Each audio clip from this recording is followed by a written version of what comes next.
Shalom, everybody. My name is Moradina, and I am so excited today. We have not been together for such a long time, and it's really great to be together again. And this time, being together is like beyond exciting. Me and the rabbi have some really great news to share with all of you.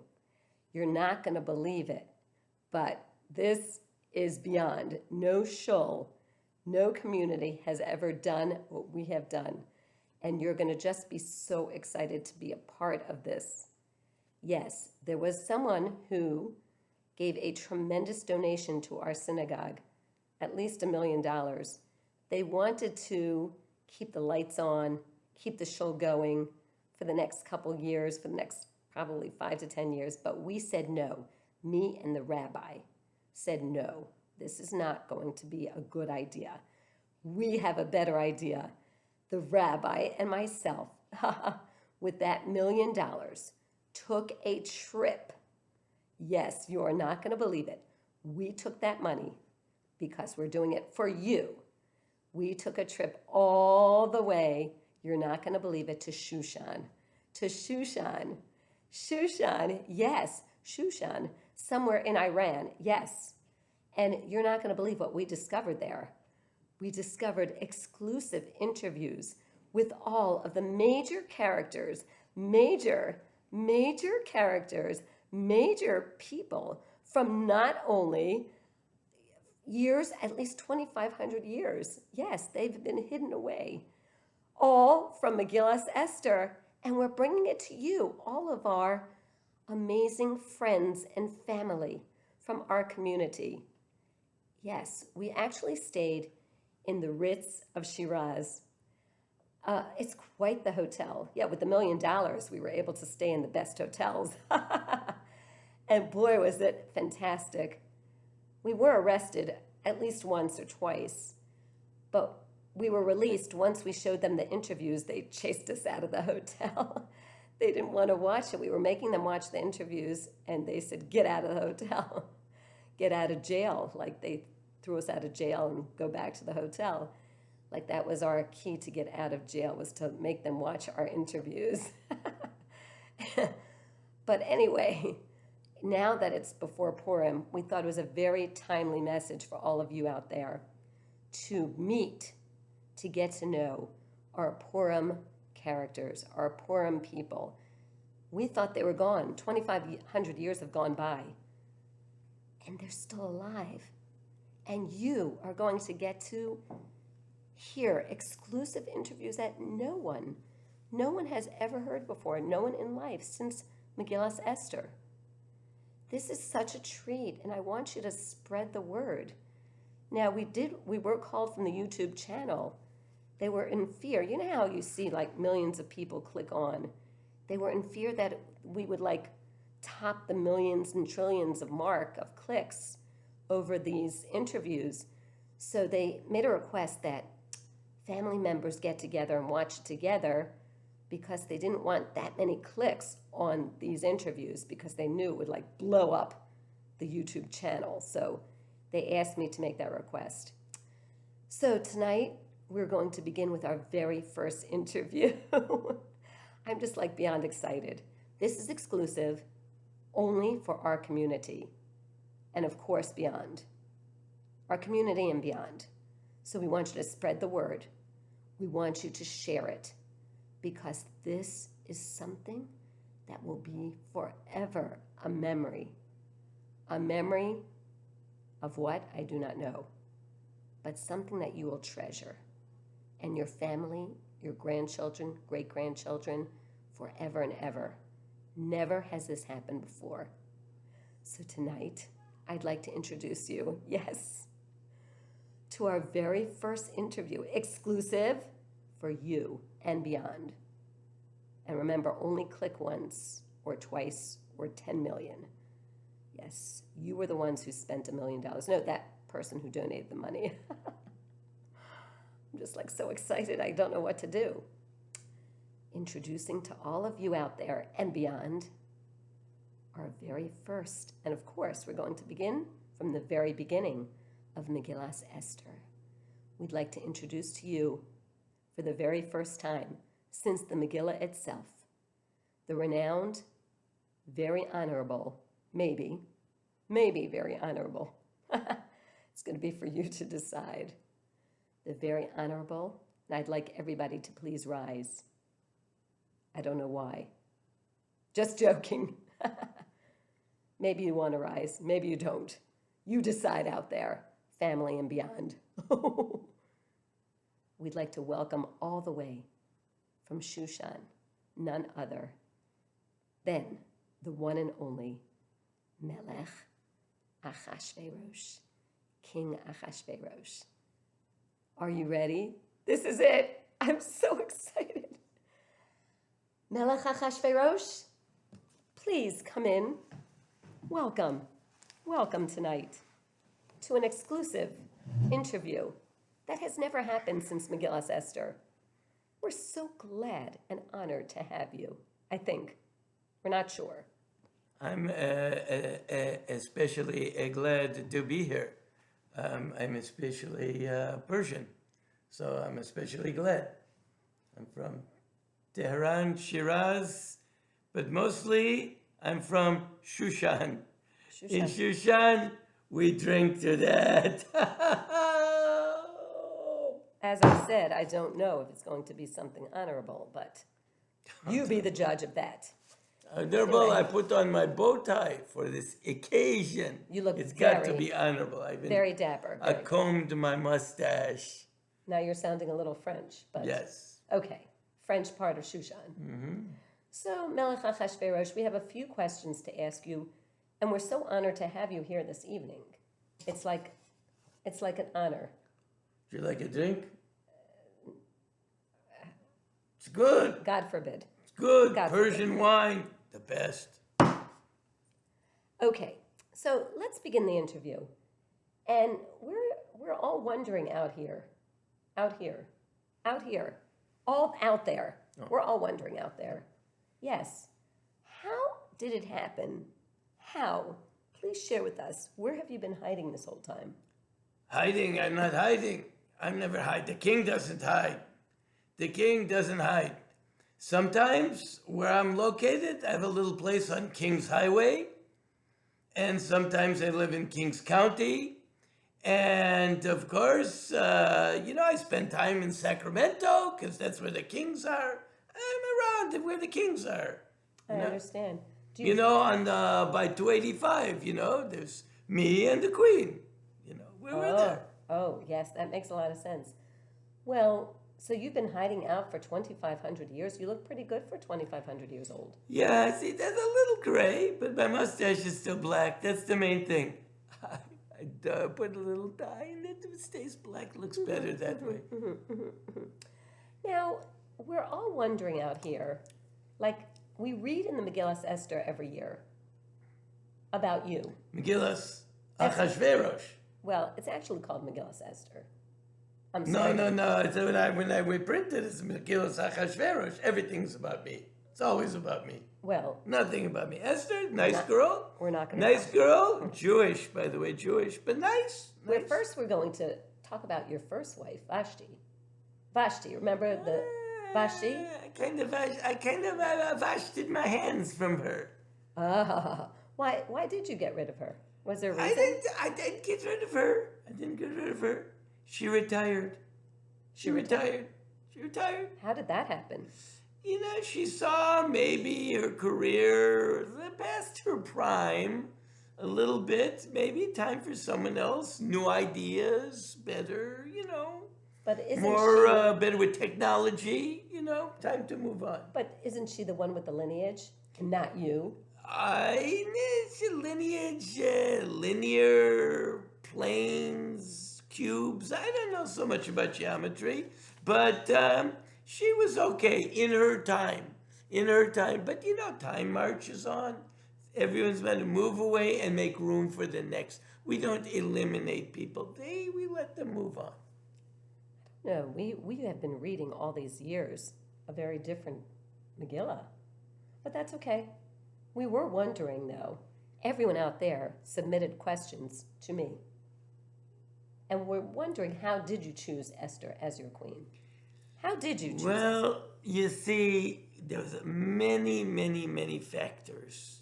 Many, many, many things. Some of the girls knew how to do tap dancing, and some could do embroidery, and some of them could jump rope, and some of them could bake like you wouldn't believe. Persian rolls and donuts and cooks and everything, gundi and all the wonderful stuff. What about Esther?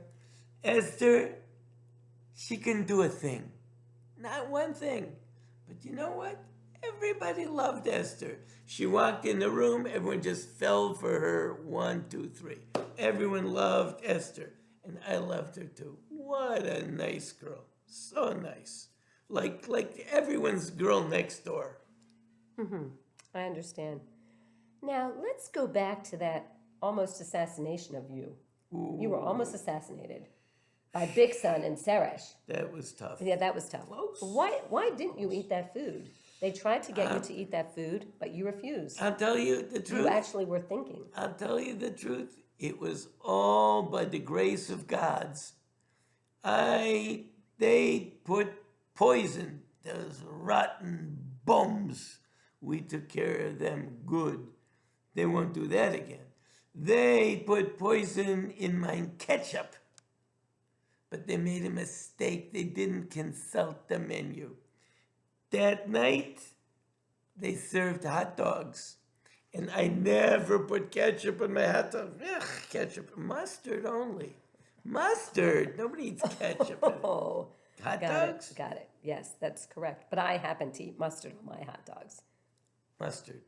No ketchup. Oh no, I eat ketchup on my hot dogs. Sorry. Well, you wouldn't have enjoyed my party because I'm alive today because I eat mustard, and I tell everyone, always eat mustard with your hot dogs. That is that your mantra Yes. for being a king? Ever since then, That's what you and even share. before then. Okay, well, that's very important. Mustard is important. Well, actually, we have a couple more very important questions, and that is, this is a number one. Why, oh why, oh why would you make that wicked, wicked Haman, Harusha, second to the king? Now, that was a big mistake. That was a very big mistake. And I know The you're truth joking. is, I didn't make him second to the king. And the truth is, he was walking by. I said, hey man, come over here. So he came over, this guy. After that, everyone would call him hey man. Right? I just said, hey man, he's just some guy. He's some guy. I'm sitting there, I was having a problem, with my ring, my signet ring. My fingers swell a little bit. They have a problem with salt retention, water. I don't want to get into it. Anyway, so I was taking off my ring. I took off my ring. I said, would you hold this for a minute? The next thing I hear, everyone's saying, the king gave his ring to Haman. Hey man, who's that man? I don't even know who the man is. I just told him to hold my ring. The next thing I know, he's got the signet ring. He's running off like he thinks he's a king or something. He's making all kinds of rules and all kinds of proclamations, and who knows what's. Sometimes people do that, goes to their head. People think, they think they're the king. It's kind of ridiculous. Well, that makes a lot of sense. We were all wondering how that happened, because that would be a really bad move. Really bad move. So let's go all the way to that fateful night. The night when you could not fall asleep. Do you remember that? Why couldn't you fall asleep? Well, it turned out the reason I couldn't fall asleep is because somebody in the next room left the faucet running. Oh, And yeah, the that's water tough. was running, and it was That's by the. tough. I'm That's laying in bed, tossing and turning. Where is that sound coming from? That is tough. It drove me crazy, tossing and turning all night. I couldn't figure out where's that noise coming from. You know how that is? Yeah. Yeah, and you Yeah. don't want to get up in the middle of the night. no, I couldn't right. find my slippies. Right. It's a cold floor. I didn't want to get up. I should go around looking in my jammies to look where we left the faucet running, but I couldn't drip, drip, drip Yeah, from the faucet. that's tough. Drip That is is just tough. bothering me. You That wouldn't is tough. believe it. That is tough. So now that makes a lot of sense. Uh-huh. Couldn't get to sleep. Couldn't get to sleep. So they had me bring me the book. So I first read the book. Mm-hmm. I read the story of Little Red Riding Hood, Oh, that's and a I still favorite. didn't fall asleep. And read Goldilocks, I still didn't fall asleep. That's Then they were reading me stories about who should I do for someone who did something good for me, and that's when they reminded me about Mordechai. oh yes. Mordechai, Mordechai HaYehudi. Yes. nice fellow, Yeah. nice fellow, Yeah. nice Yeah. fellow. Very Glad to have proudly. him working on our team. He's Yeah. now part of the team. Right. Good man. That's really his name is Mordechai Goodman. Mordechai, good man, good man. Mordechai, Goodman, Mordechai, the Jew. the Jew. I call him the Jew. You know, everyone calls him the Jew. Hey, the Jew, come over here. You know, it's Mordechai the Jew. Got That's it. Mordechai. Got it. Well, towards like the end of the Megillah, before Haman, Haman, was taken out. How did you feel about him, like almost taking over your queen, taking your queen away, Esther? You know, sometimes people get a little bit carried away. They have a little inflated idea of who they are. They become very, very important. Of course, I had nothing to do with any of his plans, nothing to do with, I never said a word to him. Never said a word. You can look in the transcripts, you'll never find me telling him anything. I never said a word. I never said a word. Maybe I winked a little bit, but a wink, it doesn't count. Just a wink, it doesn't count. So I never said a word. And he got this idea to go like killing everyone. Why killing everyone? But you know what it got him? It got him a gallows 40 amos high. 40 amos high is very high. Very high. We had to take care of him because, you don't get a second chance in this empire. Not when you're dealing at the echelon that I'm dealing at. I want good employees that you can trust. And if I can't trust them, they're not my employees and they're not alive. That's kind of scary. Got it. Okay, well, that kind of answers the question about how you felt about Mordechai joining your team, Mordechai joining the cabinet when Haman was gone. Yeah. How did you feel about I that? like having Mordechai around. Mordechai, first of all, he's Jewish. They're good with numbers, those people. It's Yes. always good to have around people good with numbers. Yeah. Because sometimes, I'm not so good with numbers. So I have people to do that. They take care of that for me. So it's good to have him around. And he knows how to manage. And by the way, he knows how to raise taxes. It's always good to raise taxes. More taxes, more money for me. I know how to spend the money. It's good. It's good. Trust me. Trust me. Better I should have the money than you should have the money. You know what they say. It's good to be king. That's what they say. You would rather me have the money than you. I know that. Well, Melech achashverosh. That is really quite eye-opening. Eye-opening. And I think you need to get an eye-opening appointment. You seem to have a little problem with your eyes. King Achashverosh, this has truly been an honor. I hope.